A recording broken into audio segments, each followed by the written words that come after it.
What's up guys, it's Mike with Shallow Reef and come back at you with another video, and today I'm going to be acclimating my corals to the main display. So as you can see, I kind of rehomed my blue eye cold tank up into the frag tank because, you know, gotta have a cold tank to make sure all the algae is, you know, under control. But this is a 20-gallon long I've used to use as a quarantine tank for my frags I took for my new main display, and it's looking pretty good. And I also have my 10-gallon. However, my 10-gallon is not currently under quarantine since I haven't dipped and stuff in there. So things in here are healthy, but I wouldn't consider them to be 100% risk-free at the moment. However, everything in here has been under quarantine for like 2 months, and it's been dipped once in Coral RX and again in Coral MD from Brightwell. So the goal is to take indicator coral, so some that I have multiples of, like this bubblegum digi, and some of these hammers over here, sorry for the blue wash, and put indicator corals into the tank to see how they do. So let's get started on dipping them and moving them over. All right, I got my test corals to see how well the water is. I got a Blastomusa merletti, a hammer, and a bubblegum digi, and I'm on baby duty, so my son is helping me acclimate corals, huh? You ready to start acclimating? Start acclimating. So you can kind of see some of the pods around there. I think what I'm gonna do is, even though they've all been dipped and they all been quarantined, I know there's some good pods. It kills me to do this. But I think I'm going to dip them again in Coral RX and then put them in the tank. You can never be too safe. I'm not gonna risk anything. I know it's kind of being ultra paranoid, but you know, you can never be too safe. We have lost the turkey baster. Where did you put the turkey baster? It is gone. We have found the turkey baster.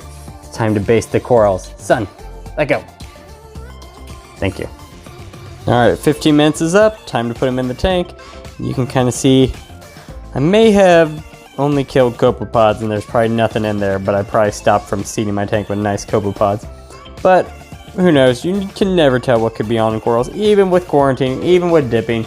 You never know. Isn't that right, Daniel? Time to put them in on my frag rack.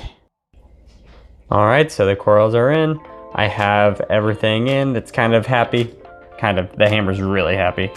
The digi, the colors aren't popping on the camera. And then the Micromusa, why aren't you focusing? Merletti, there it is. That's not doing too bad. But overall, I will see you guys in a week. And if these are doing well in a week, I will put more corals in. So it's been about 6 days, and as you can see, I mean, you can't really tell with the T5s because everything's kind of just like muted, and it's not really doing it justice with the lens. But the bubblegum digi is kind of pale in color, but the Euphilia and the Micromusa merletti are doing amazing. So what I think I'm going to do is I'm going to get probably more of my LPS, and then I'm going to use them and put them in here and do more testers with the LPS. So let's get the LPS ready, and you can see this is like a big hub for all my fish. They love this. And there's Dory. Yes guys, Dory is doing well. Thank God Dory is doing well. She looks fat and healthy, and I got more food for her, and I got Celcon, and I have some nori sheets I'm gonna be feeding her. And apparently she likes to be in tight spaces because that is a very tiny space, and she just hides there. All right, so after putting those tester corals in, I decided to put some more corals in, definitely not putting any SPS in.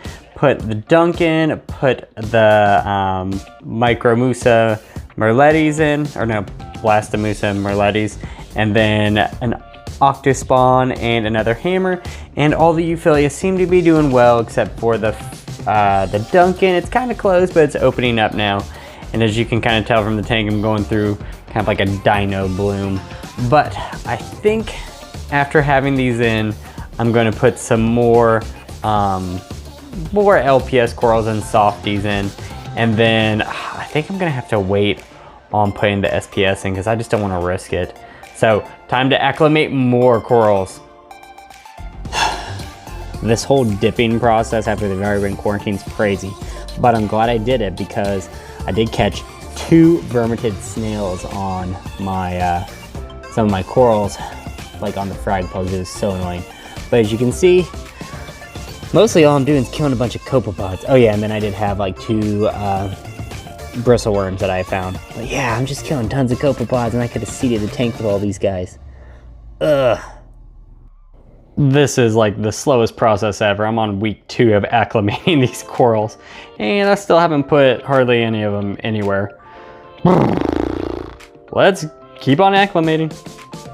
So as I finish up acclimating, or actually dipping all these corals, you can kind of notice how there's some kalkwasser paste on there. When I was acclimating them at the beginning of the week, or 2 weeks ago, a bunch of kalkwasser dumped in and they performed a precipitant all along this.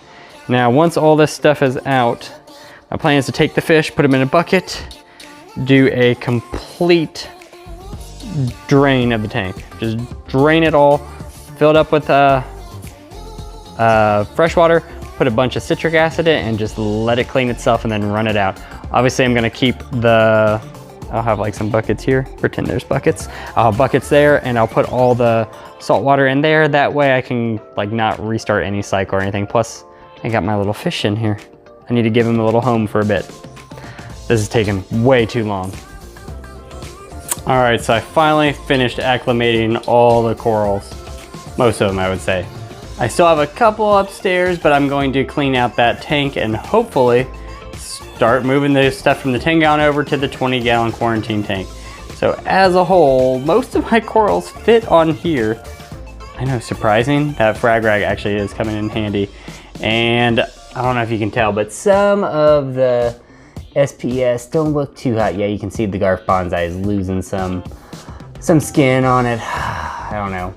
Some of them, you know, just not the best shape, but most of them turn out pretty well in quarantine. So my next thing is coral placement. So probably in another video, I will do coral placement and figure out where I want to put everything. Obviously, I have some really prime real estate up top that I can put some of the SPS, especially on these ledges. And then down below, start doing something with the LPS, Euphilia, get some of these discs, break them apart and put them on the rocks, because those are going to be all those encrusting. But I'm probably going to keep those on like their own separate islands. So I might do a separate island in the back over there, up here, just depends. So guys, I have successfully acclimated my corals and put them in the tank. So if you like what you see here and you want to see more, click the subscribe button, and don't forget to give me a like. Did you know 80% of my views come from people who aren't subscribed? I'm trying to break 1,000 subscribers, so please hit that subscribe button. You can see more of the tank and a little bit more from where's my assistant? There he is. What's up, Daniel? All right, guys, I'll catch you later.